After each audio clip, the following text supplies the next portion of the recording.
नमस्कार बच्चों, मैं सुनीता झा आप सबकी हिंदी ऑनलाइन शिक्षिका एक बार फिर से आप सबके समक्ष प्रस्तुत हूँ। बच्चों, आपकी प्री बोर्ड की तैयारी में सहायता करने की कड़ी में एक और पाठ के प्रश्नोत्तर मैं लेकर आ गई हूँ और ये पाठ भी आपके 9वीं और 10वीं दोनों कक्षा में काम आने वाले हैं। कक्षा 9वीं के बच्चे भी इस पाठ को ज़रूर देखें क्योंकि उनकी भी जो अभी परीक्षा होने वाली है उसमें ये पाठ महत्वपूर्ण है। तो बच्चों, आज हम पढ़ने वाले हैं प्रेमचंद्र जी की लिखी हुई बड़े घर की बेटी। बहुत फेमस कहानी है बच्चों, ये बहुत फेमस टीवी सीरियल्स भी बन चुके हैं, इसमें नाटक भी हैं। और खैर कल इस तरह का परिवार नहीं रहता है, आजकल बहुत बदल गया है समाज, लेकिन फिर भी ये कहानी बहुत रोचक है। आप लोगों के लिए मैंने ये कहानी पहले ही अपलोड कर दी है यूट्यूब पे, तो उस कहानी को ज़रूर देख लीजिएगा ताकि एक बार से रिकॉल हो जाए और उससे जो बीच बीच में जो लाइनें हैं उससे अगर प्रश्न पूछा जाए कि किसने कहा, किस लिए कहा, किस संदर्भ में कहा, इसका तात्पर्य क्या है, तो आप लोग उसका उत्तर दे सके। क्योंकि पुरानी शैली में लिखी हुई कहानी है, क्योंकि प्रेमचंद की शैली जो थी वो आज के समय में नहीं बोली जाती है, तो आपको समझने में थोड़ी सी परेशानी होगी अगर आप वीडियो ना देखें तो मैं उसका लिंक भी आपके लिए इस वीडियो के डिस्क्रिप्शन बॉक्स में दे दूंगी, देख जरूर लीजिएगा एक बार। और अब आगे बढ़ते हैं, कहानी के लेखक के बारे में है, फिर भाषा शैली जो है उनकी भाषा शैली के बारे में स्पेशली आपको ये चीज़ ध्यान रखना है, उससे ज़्यादा नहीं। आगे बढ़ते हैं, कथानक बहुत बड़ी नहीं है इस पाठ की, बहुत छोटी सी कहानी है, लेकिन लिखने का तरीका जो है, बताने का तरीका जो है, उससे पाठ थोड़ा सा बड़ा तो ज़रूर हो गया है। तो कथानक को देखिए और कहानी समझ में आ जाएगी आपको।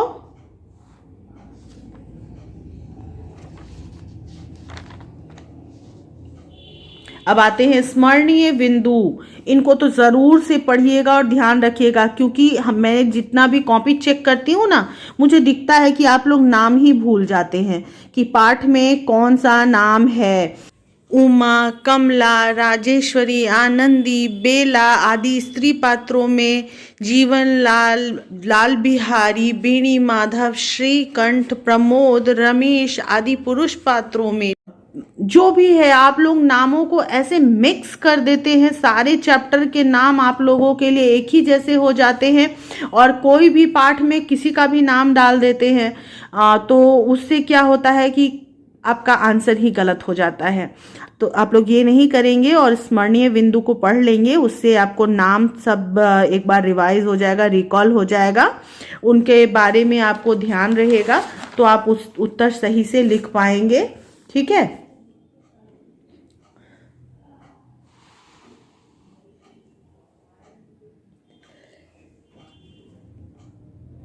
बच्चों मैं ये सब पूरा इसलिए आपको दिखाती हूँ कि अगर किसी के पास वर्कबुक ना हो, बस ऐसे ही पढ़ रहे हो, क्वेश्चन आंसर कर रहे हो, तो उनकी सहायता हो जाए।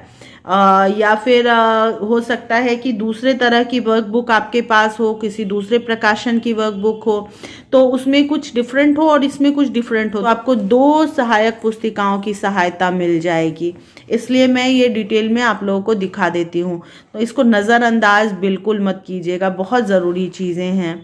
बच्चों, शीर्षक की सार्थकता यहाँ दी हुई है, मैंने इस तरह से उसको अंडरलाइन भी कर दिया है या इंडिकेट भी कर दिया है कि आप ये लाइनें लिख लें तो अच्छा रहेगा, लेकिन फिर भी इतना बड़ा तो आप नहीं लिखेंगे क्योंकि समय की कमी रहती है। आप इसमें लिख सकते हैं कि ये पूरी कहानी आनंदी से जुड़ी हुई है, आनंदी के आगे पीछे ही घूमती है। आनंदी चूंकि एक बड़े घर से आई है, संपन्न परिवार से आई है, उसे किफ़ायत करना नहीं आता, जिसकी वजह से इतना बड़ा झगड़ा हो जाता है घर में, और फिर वो झगड़ा इतना बढ़ जाता है कि परिवार टूटने वाला होता है। तब आनंदी अपने बड़े घर से सीख कर आए हुए संस्कारों का फिर से उपयोग करती है और अपना बड़प्पन दिखाती है, जो कि उसे उसके बड़े घर में सिखाया गया था। उस बड़प्पन को दिखाते हुए अपने देवर की बड़ी गलती को, इतनी बड़ी गलती को क्षमा करती है, दूसरों को भी समझाती है क्षमा करने के लिए, और फिर से परिवार को जोड़ देती है। लास्ट में सब लोग उसे कहते हैं कि सच में आनंदी जिस तरह से बड़े घर से आई है, उसने उसको साबित कर दिया कि हाँ, वो बड़े घर की बेटी कहलाने के लायक है। इसलिए इस कहानी का शीर्षक बड़े घर की बेटी सार्थक है, उचित है। ठीक है। उद्देश्य में आप लिखेंगे, ये पहली लाइन देखिए, आदर्शोन्मुख यथार्थवाद को दिखाना है। यथार्थवाद का मतलब क्या है कि जो सच्चाई में, यथार्थ में दुनिया में क्या घट रहा है वो चीज। तो सही बात है, परिवार होता है जो संयुक्त परिवार है, उसमें छोटी छोटी बातें बड़े रूप में बड़ा रूप ले लेती है और परिवार टूटने की कगार पर पहुंच जाता है। अगर उसी में कोई व्यक्ति थोड़ा सा बर्दाश्त करने वाला हो, क्षमा करने वाला हो, अपने से बड़ों को या छोटों को क्षमा कर दे, उनकी गलतियों को नज़रअंदाज कर दे, परिवार को मिलाकर रख सके, तो परिवार में एकता बनी रहती है, टूटता हुआ परिवार भी जुड़ जाता है। तो इस तरह से कहानी का उद्देश्य लोगों के मनोवैज्ञानिक चित्रण के द्वारा एक आदर्श उपस्थित करना है जो यथार्थ की गलियों से होकर जाता है। एक चरित्र प्रधान कहानी है। ठीक है, तो ये चीज आप लोग लिख सकते हैं उद्देश्य में। आगे बढ़ते हैं। प्रेरक तथ्य दिया हुआ है, पात्र का परिचय भी दिया हुआ है। तो परिचय तो आपको बहुत ज़रूरी है क्योंकि प्रश्न में अक्सर हाँ पूछा जाता है कि उनका परिचय बताइए, उनका चरित्र चित्रण कीजिए। तो अगर परिचय पूछा जाए बच्चों, तो ज़रूरी नहीं है कि आप लोग चरित्र के बारे में डिटेल दें, एक आध बात बता देना काफ़ी है।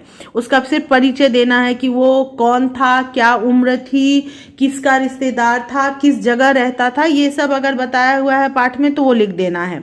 लेकिन अगर चरित्र चित्रण पूछा जाता है तो आपको परिचय भी देना पड़ता है कि वो कौन था, कहाँ रहने वाला था, किसका पति था या भाई था या पुत्र था, वो आपको लिखना है। उसके बाद उसके चरित्र की क्या विशेषताएं थी या क्या दुर्गुण थे, वो भी आपको लिखना होगा।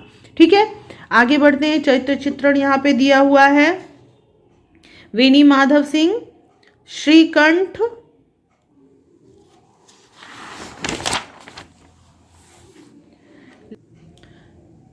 लाल बिहारी सिंह, आनंदी, शब्दार्थ है। बहुत सारा स्पेलिंग मिस्टेक करते हैं आप लोग, बहुत ज़्यादा। थोड़ा सा तो उसको सही करने की कोशिश कीजिए। आप लोग जब तक लिखने का अभ्यास नहीं करेंगे, सिर्फ सुनने से तो गलतियां नहीं सुधरेगी ना। ये एक उदाहरण प्रश्न।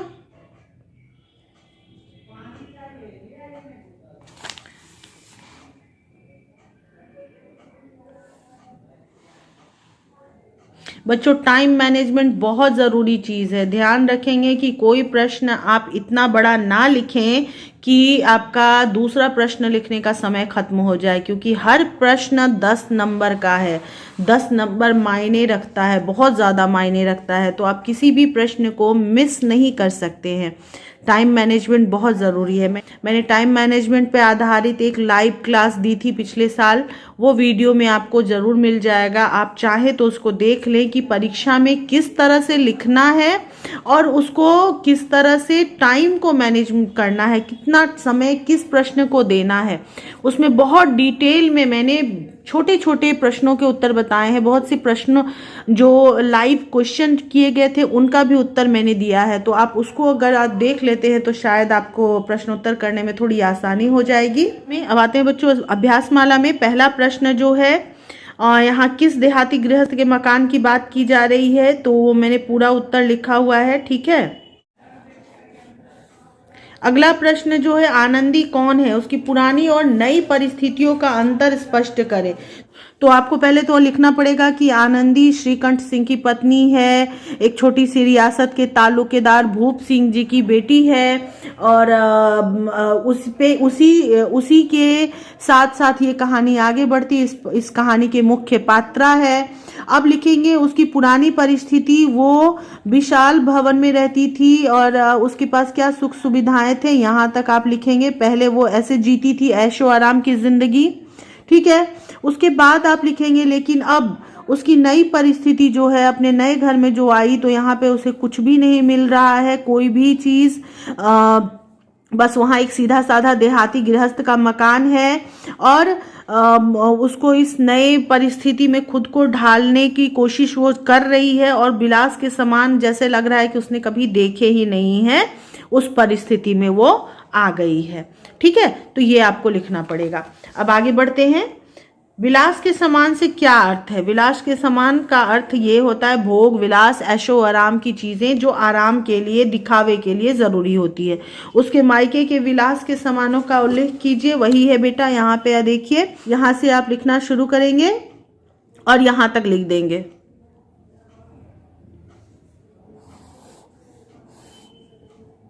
आगे बढ़ते हैं। एक दिन दोपहर में कौन क्या लाया, आनंदी ने क्या किया, समझाकर लिखिए।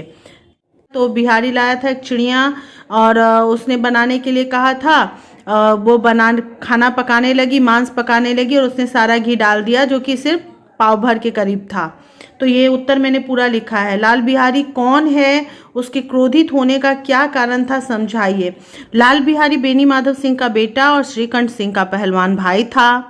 उसके क्रोधित होने का कारण, मैंने इसको बहुत विस्तार से इस प्रश्न का उत्तर नहीं लिखा है क्योंकि आपने इस कहानी को पढ़ा है तो आपको ये समझ में आ ही गया होगा, लिखना आता होगा, लेकिन मैंने फिर भी पॉइंट्स में लिख दिए हैं कि उसके क्रोधित होने का कारण था कि जब वो खाने बैठा तो दाल में घी नहीं था।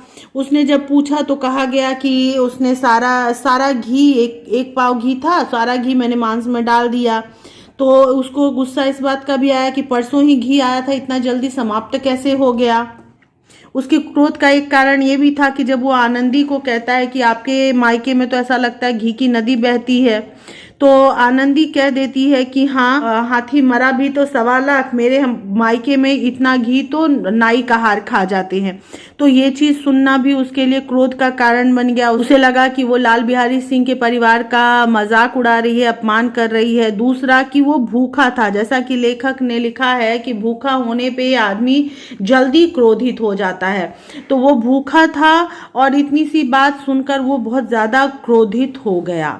तो ये सब आप लोग थोड़ा डिटेल में लिख लेंगे, मैंने पॉइंट में लिखा है।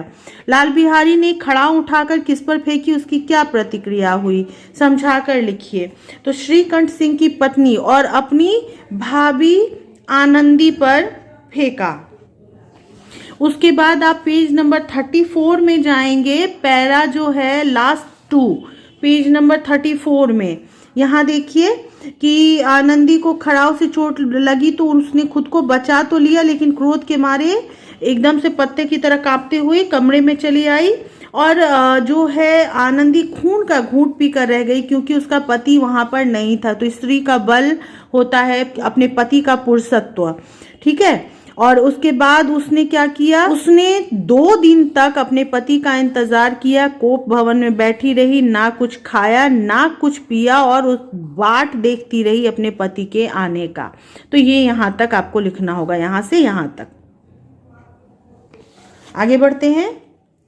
जिसके शब्द का प्रयोग किसके लिए किया गया है, घटना के विरोध में उसने क्या किया, स्पष्ट कीजिए। जिसके शब्द का प्रयोग लाल बिहारी सिंह के बड़े भाई आनंदी के पति श्रीकंठ सिंह के लिए किया गया है और घटना के विरोध में उन्होंने, इसके लिए आपको देखना पड़ेगा पेज नंबर 36 का पैरा 3। घटना के विरोध में उन्होंने क्या किया कि रात भर करवट बदलते रहे, उद्विग्नता के कारण पलक तक न झपकी। प्रातः अपने बाप के पास जाकर बोले, दादा अब इस घर में मेरा निर्वाह ना होगा, ठीक है।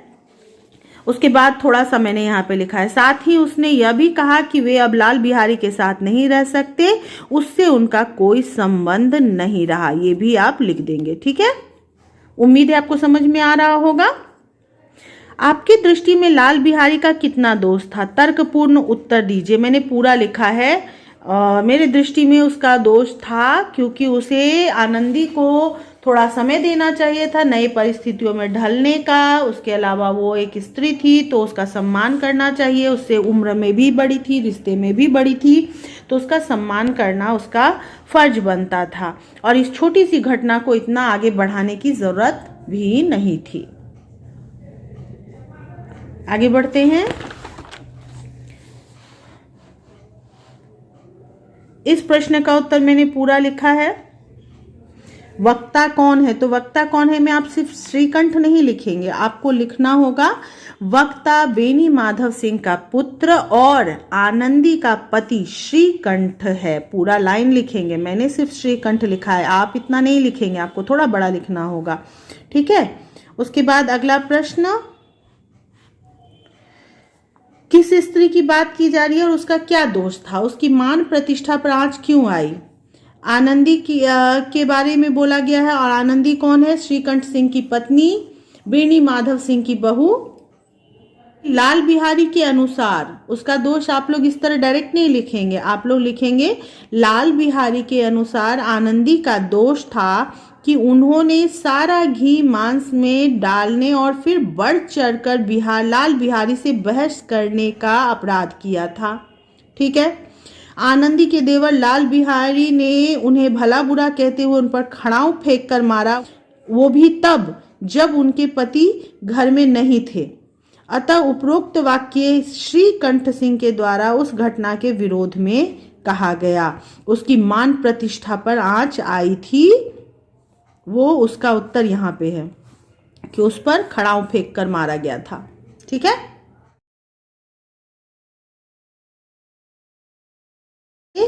भारतीय समाज में वैवाहिक जीवन का क्या महत्व है? पति पत्नी की प्रतिष्ठा का रखवाला क्यों होता है? मैंने उत्तर लिख दिया, लेकिन ये आप अपने विचार से भी लिख सकते हैं। यहाँ डैश डैश डैश का मतलब है कि प्रश्न वाली लाइन आप यहाँ पे लिखेंगे, इसलिए वह अपनी पत्नी की प्रतिष्ठा का रखवाला होता है।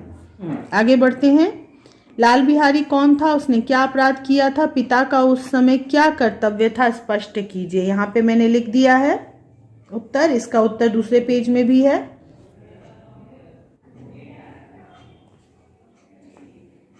अगले प्रश्न का उत्तर भी पूरा है, देख सकते हैं आप।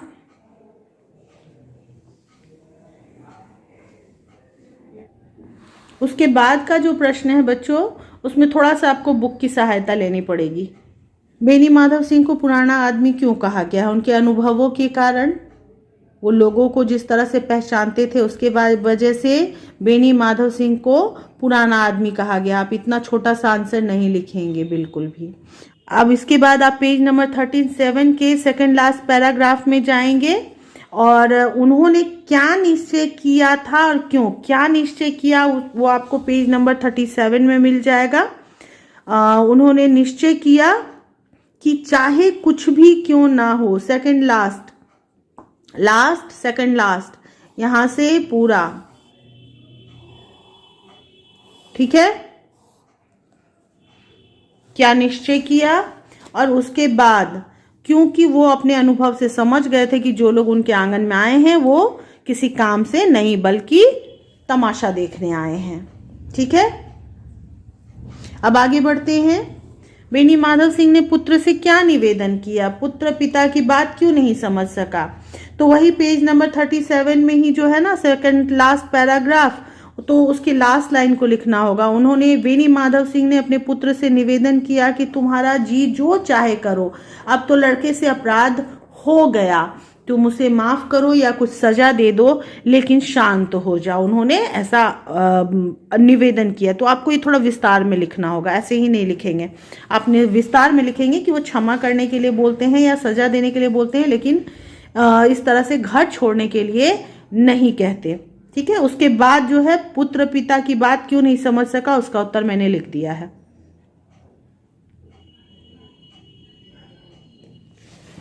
अगला प्रश्न है, पुत्र ने अपना क्या निर्णय सुनाया? उसका छोटे भाई पर क्या प्रभाव पड़ा? वो लिखा हुआ है पूरा उत्तर। अब देखते हैं प्रश्न संख्या 5। प्रश्न संख्या 5 में है कि भैया कौन है, उन्होंने क्या निश्चय किया और क्यों। तो भैया है श्रीकंठ सिंह, जो कि ग्रेजुएट हैं, इलाहाबाद से सरकारी नौकरी करते हैं। और क्वेश्चन में ही दिया हुआ है कि उन्होंने क्या निश्चय किया। भैया ने निश्चय किया कि साथ घर में नहीं रहेंगे, मुंह नहीं देखेंगे।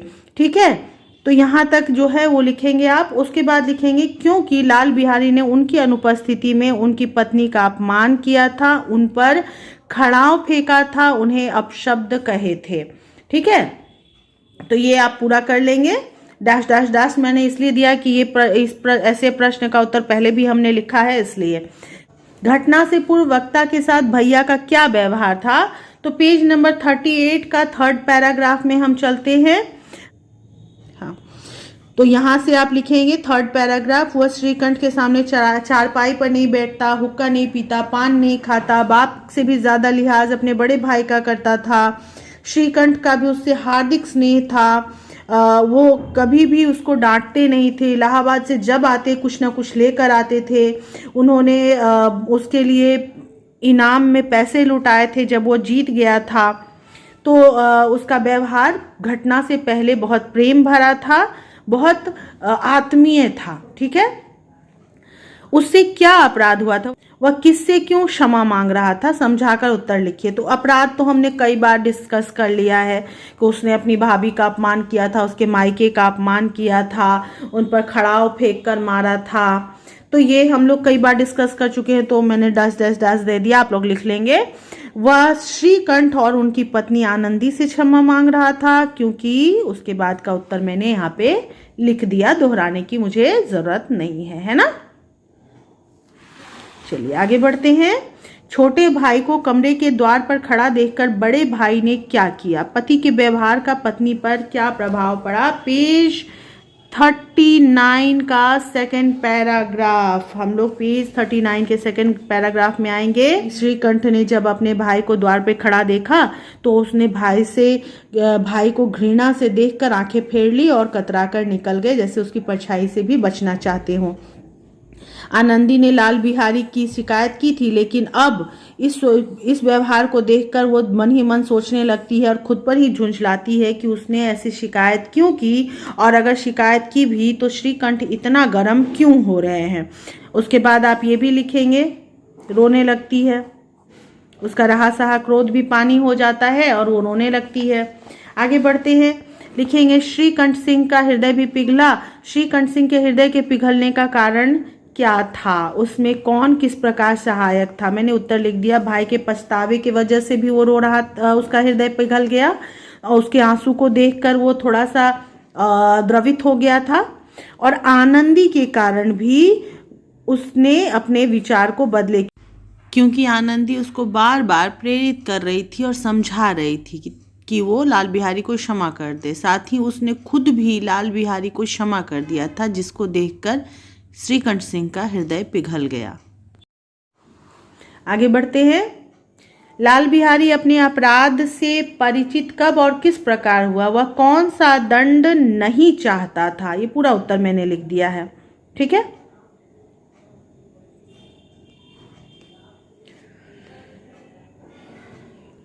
अगला प्रश्न बच्चों, दोनों भाइयों को गले मिलते देखकर बेनी माधव को कैसा लगा, उन्होंने उस समय क्या कहा। देखिए पूरा उत्तर है लिखा हुआ, थोड़ा सा उत्तर अगले पेज में भी आपको मिलेगा। चलिए आगे बढ़ते हैं।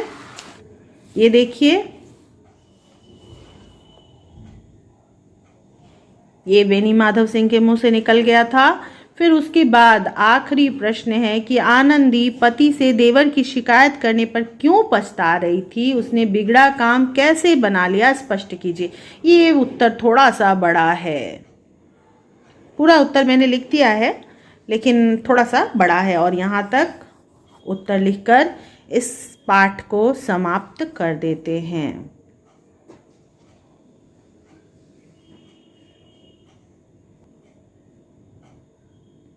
आशा है बच्चों कि अब कोई संदेह नहीं बच गया होगा आप लोगों को इस पाठ से संबंधित। वीडियो भी पहले से डली हुई है और क्वेश्चन आंसर भी अभी हो गया। तो लेकिन फिर भी अगर आपको कुछ पूछना हो, कोई संदेह हो, या फिर आप बस कोई जानकारी पाना चाहते हो तो आप बेझिझक मुझे कमेंट करें या मेरे फेसबुक या इंस्टाग्राम पर मुझसे कांटेक्ट करें। तो फिलहाल पाठ से संबंधित बातें इतनी ही। अपनी परीक्षा की तैयारियां करते रहिएगा। ठंड का मौसम चला आ रहा है, बदलते हुए मौसम में खुद को बचाना भी बहुत ज़रूरी है, इसलिए अपना ख्याल रखिएगा। Bye bye, take care.